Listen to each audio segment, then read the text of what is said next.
Pernahkah kita memikirkan bagaimana hal kecil seperti sopan santun bisa menjadi penentu arah hubungan kita dengan orang lain? Kadang kita tidak sadar bahwa gengsi dan ego yang kita pelihara malah merusak dasar penting dalam interaksi, yaitu basic manner. Sopan santun bukan sekedar teori. Ini tentang bagaimana kita menghargai orang lain. Tapi seringkali gengsi membuat kita lupa mengucapkan kata-kata sederhana seperti maaf, tolong, dan terima kasih. Ego sering berbisik mengapa aku yang harus minta maaf duluan. Padahal kesadaran untuk mengakui kesalahan itu adalah wujud kedewasaan dan penghormatan kepada orang lain. Sayangnya dalam banyak situasi, kita membiarkan diri kita bermain sebagai korban. Kita merasa dunia ini tidak adil kepada kita sehingga lupa untuk introspeksi. Padahal tidak ada hubungan yang berjalan tanpa respect dan empati. Playing victim adalah jebakan besar. Dengan selalu merasa menjadi pihak yang dirugikan, kita menutup pintu untuk melihat kelemahan diri. Dan di titik ini, basic manner sering terabaikan.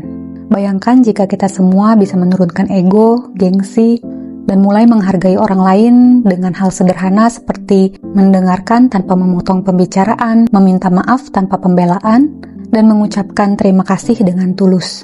Apa yang berubah? Hubungan yang rusak mungkin bisa pulih, dan percakapan yang dingin bisa menjadi hangat. Kita tidak butuh teori yang rumit untuk menjadi manusia yang baik. Yang kita butuhkan hanyalah niat. Niat untuk meninggalkan gengsi, meredam ego, dan tidak lagi berlindung di balik topeng playing victim. Apa yang kamu rasakan atau pikirkan ketika kamu salah, tapi tidak mau minta maaf?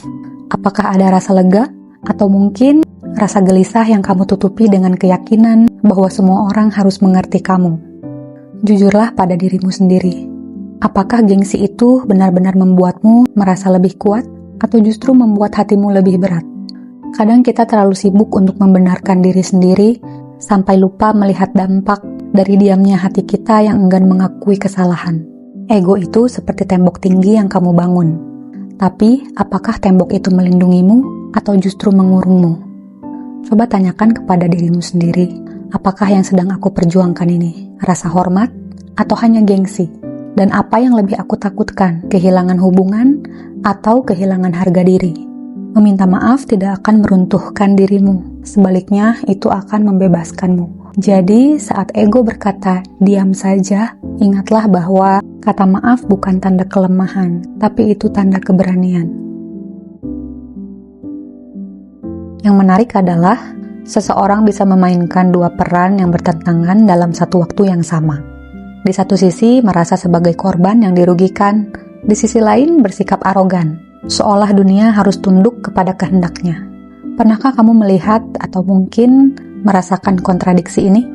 Playing victim membuat kita merasa kecil, seolah dunia selalu menyerang kita, tetapi arogansi membangun ilusi besar bahwa kita selalu benar.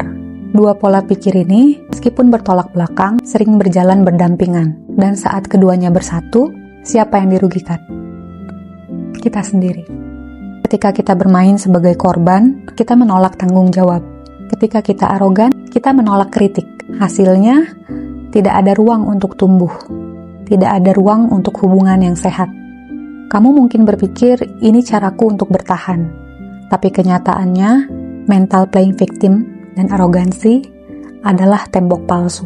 Mereka melindungimu dari rasa sakit sesaat, tapi menghancurkan hubungan, peluang, dan kebahagiaan jangka panjang. Coba renungkan, sampai kapan kamu akan terjebak dalam pola ini? Apa yang lebih kamu takuti? Kehilangan muka? Atau kehilangan dirimu sendiri di tengah pertarungan ego yang tidak akan pernah selesai? Memahami kontradiksi ini adalah langkah pertama untuk berubah. Tidak apa-apa merasa kecewa, tidak apa-apa ingin didengar, tapi jika kamu benar-benar ingin dimengerti, bukalah hati. Turunkan arogansi, dan berhentilah bermain peran sebagai korban. Karena di ujung semua ini, kamu hanya akan menemukan satu musuh yang nyata, yaitu dirimu sendiri.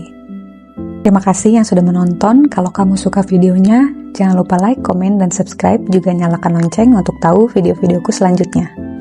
Bye-bye.